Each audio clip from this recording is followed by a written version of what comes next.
This video will show you how to enter your access code in My IT Lab so that you may begin working your courses. You should now have gone through the Browser Tune-Up installation wizard for My IT Lab. There should be a green and white icon on your desktop. When the green and white icon is there, you may double-click it. Once you click the shortcut, the Browser Tune-Up will begin. This should take less than a minute or two. When the tune-up is complete, you will be taken to the My IT Lab login page.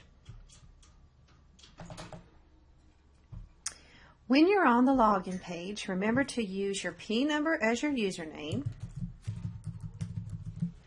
and your birth date as your password.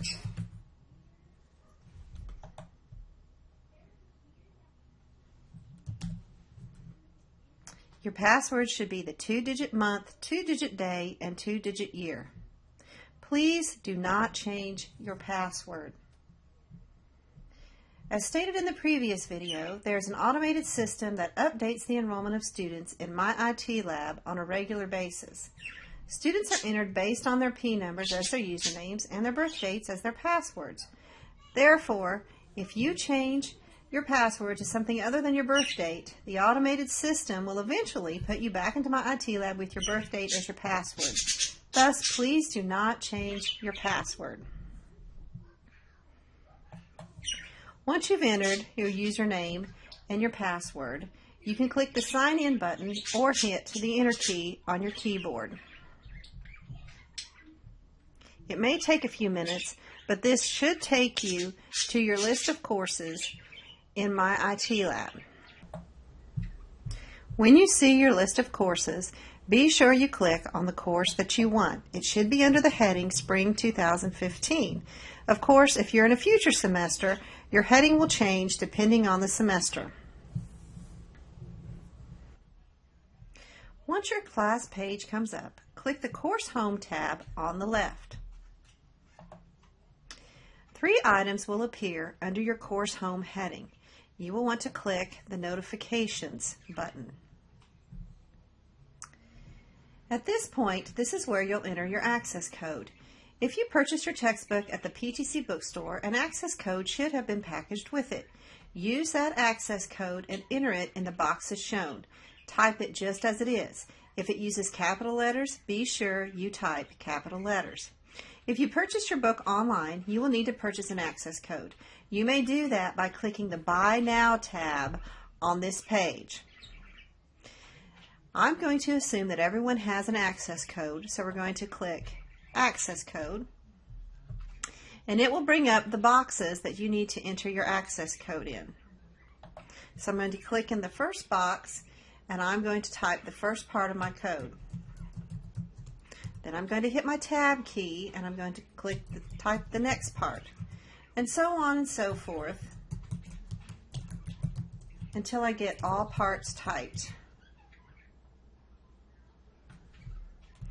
And if you mess up, you can always use your mouse to go back and change it, just as I did. Once you have the access code typed, click the orange Next button.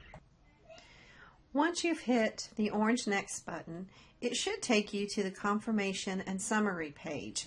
In the upper right corner, you will see an orange Print This Page button. It may be a good idea for you to print the page so that you can see the information about your student account. Once you've done that, you can go to the center here and click the Return to Course button.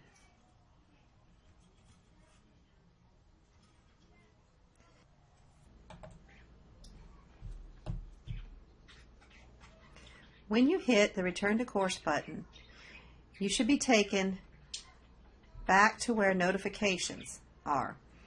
Right now, there are no notifications in your course, so nothing will appear in the center of the screen. If you want to see the assignment calendar, you would click on Assignment Calendar. If you want to see course materials, you would click on the Course Materials button. When I click on Course Materials, again, it may take a few minutes, but everything that is due in your course should appear in the middle of your screen.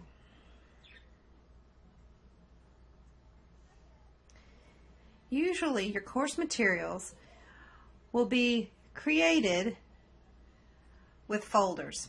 You can see when the course materials for this course come up, one folder is course information, and if I click on that,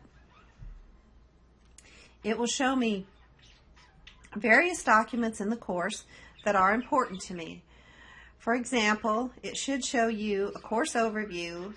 It may show you the student learning outcomes, the attendance grading and email policies, your syllabus, and your assignment schedule, among other items.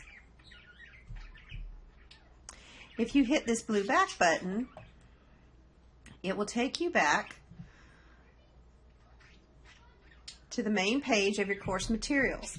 You can scroll and you can see the various folders. Now, depending on your course, your folders will be different. In this folder, you have 6 chapter folders, you have a file folder management project folder, a follow-up file folder management project folder, and a final comprehensive project. Of course, as I said, the content of your course will vary according to which course you have. If you're finished in this course and you're enrolled in more than one course, you can come up here above your course name and click your Courses button. When you do that, that will take you back to the page that lists all of your courses.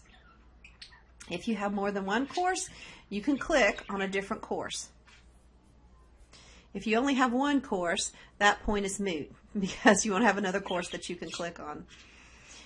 One important thing that you should remember is that anytime you want to exit My IT Lab, you should always come over and click the Sign Off button on the right hand side of the screen. This is especially true in the classroom. If you don't sign out and someone else follows you in the next class, he or she may be able to get into your account, and we certainly don't want that. So every time you exit My IT Lab, make sure you click that Sign Off button. When you do, it will take you back to the My IT Lab sign-in page. This concludes the video on entering your access code in My IT Lab. Should you have any questions, please contact your instructor. Otherwise, have a wonderful semester and good luck in all of your My IT Lab classes.